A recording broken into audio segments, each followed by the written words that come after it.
H1B visa सिर्फ job का ticket नहीं है, ये सैलरी, राइट्स और फेयरनेस का भी सवाल है। हाल की एक बड़ी रिसर्च ने दिखाया कि पेपर वर्क और रूल्स जितने क्लियर दिखते हैं, ग्राउंड रियलिटी उतनी सिंपल नहीं है। तो आज इस वीडियो में हम समझेंगे स्टडी ने सैलरी गैप के बारे में क्या बताया है, H1B सिस्टम ऑफिशियली कैसे काम करता है, लॉ क्या कहता है, इक्वल पे पर इंडियन वर्कर्स की लीगल राइट्स क्या हैं और प्रैक्टिकली खुद को कैसे प्रोटेक्टेड रखें। ये वीडियो बिल्कुल भी न्यूज़ जैसा नहीं है, हम आपको प्रॉपर एक्सप्लेनेशन देंगे और सारे टिप्स भी शेयर करेंगे कि कैसे एज एन इंडियन आप यूएस में H1B वीजा पर सर्वाइव कर सकते हैं। तो चलिए फिर जल्दी से वीडियो को स्टार्ट करते हैं। हाय, मेरा नाम है वर्षा दुबे और आप मुझे देख रहे हैं NBD टेक एड पर। सबसे पहले स्टडी का कॉन्टेक्स्ट समझते हैं। National bureau of economic research की रिसर्च में 2021 से 2024 के बीच लगभग 3.4 लाख H1B वर्कर्स का डेटा एनालाइज किया गया। रॉ डेटा देखने पर लगा कि H1B वर्कर्स ज्यादा सैलरी पा रहे हैं क्योंकि कई लोग हाई पे टेक रोल्स में हैं। लेकिन जब एजुकेशन, जॉब रोल, लोकेशन और एक्सपीरियंस जैसे फैक्टर्स एडजस्ट किए गए तो पैटर्न बदल गया। एडजस्टेड कंपैरिजन में पाया गया कि सिमिलर क्वालिफिकेशन वाले लोकल वर्कर्स के मुकाबले H1B वर्कर्स को औसतन करीब 16% कम सैलरी मिल रही थी। स्टडी के मुताबिक कंपनीज वीजा पीरियड में सैलरी कॉस्ट पर बड़ी बचत कर पा रही हैं। ये फाइंडिंग डिबेट को फ्यूल करती है। क्या सिस्टम का मिसयूज हो रहा है या स्ट्रक्चर में लूप होल्स अभी भी मौजूद हैं? अब रूल्स को समझ लेते हैं।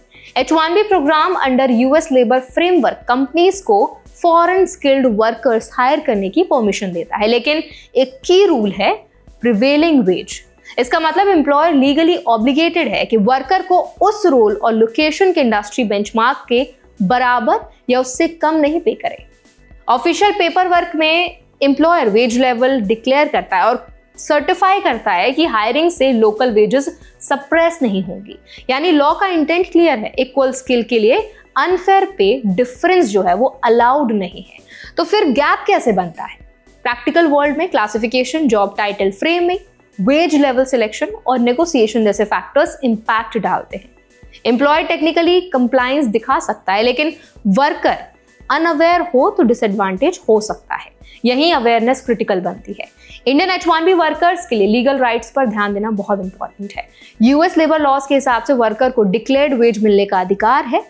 एम्प्लॉयर सैलरी आर्बिट्रली कट नहीं कर सकता। बेंच पीरियड में यानी जब काम असाइन नहीं है तब भी मिनिमम वेज ऑब्लिगेशन लागू रहता है।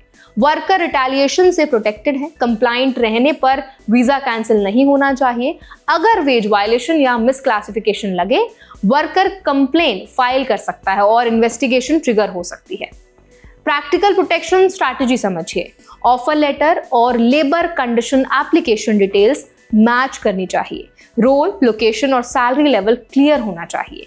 वेज लेवल समझें, एंट्री, मिड या एक्सपीरियंस, ताकि पता रहे बेंचमार्क क्या है।